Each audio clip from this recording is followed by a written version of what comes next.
Now, on a separate subject, I want to talk about Canada.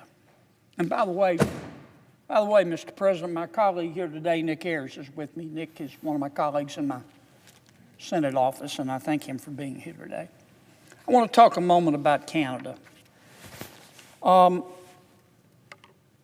want to make it clear, I love Canada. I visited Canada several times, many times. It is breathtakingly beautiful. And the people of Canada are just terrific. They're hardworking. They're very pleasant. They're fun-loving once you get to know them. The United States of America and Canada have been friends and allies for decades. We're neighbors. We share a 5,525-mile border. I'm proud of that. We share history. We share values. We maintain long-standing mutual security commitments. We're both members of NATO.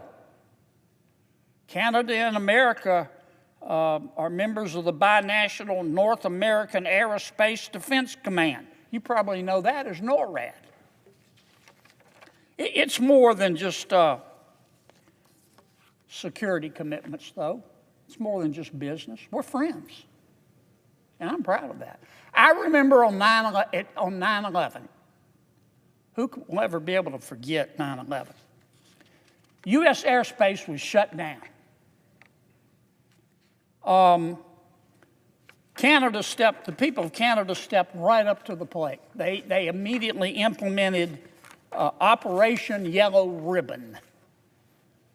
They opened their airports. The Canadians opened their homes. The Canadians opened their hearts to 33,000 Americans who were stranded. There's a little town in Newfoundland called Gander. I remember this too. Gander has 10,000 people, but they welcomed thousands of American passengers. They fed them. They sheltered them. They comforted our American citizens. They gave them a little bit of peace at a scary time for America and the world. There was no hesitation by the people of Canada. It was only humanity. I'll never forget that. I remember after Hurricane Katrina, which hit my state, it destroyed southeast Louisiana. New Orleans, yes, but many other parts of my state as well, and Mississippi. Canada was the very first country, and the people of Canada were the very first people to send disaster relief. Their program was called Operation Unison. Their military ships sailed south to help us in Louisiana. They sent 1,000 people and a lot of supplies. And you know what? The good people of Canada did the same thing when we had the horrible fires in California. Here's my point. I don't want to be at war with Canada. I don't want to have a trade war with Canada. I want us to continue to be friends. I made this suggestion to the new Prime Minister of Canada the other day, Prime Minister Carney. I'm going to make it again. And I hope this time he'll take it more seriously. Remember, if you want to be taken seriously, you have to act seriously. If you want respect, you have to act respectfully. Prime Minister Carney, you say that President Trump is not a fair trader.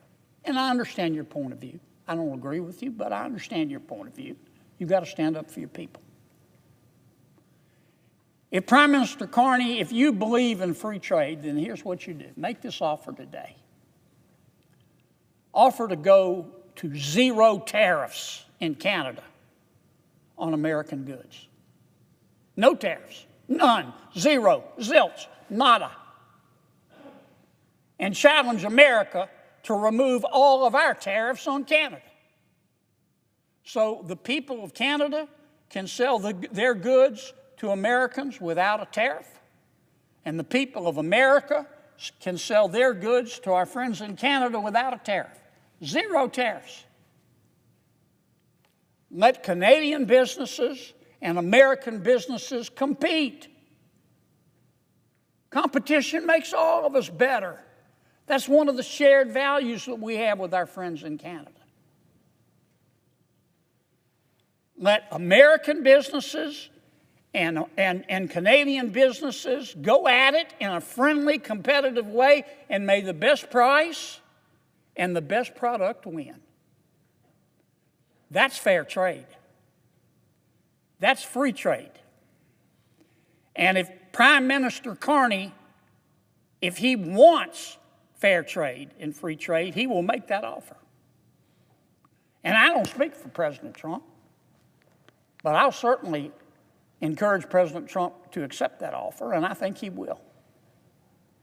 There's a way to stop this trade war. It's just to remove the tariffs on both sides. Remember what Mama Gump said? Stupid is as stupid does. Let's don't be stupid. Let's don't have a trade war. Let's continue to be friends. Let's get rid of these tariffs. Mr. President, I suggest the absence of a quorum.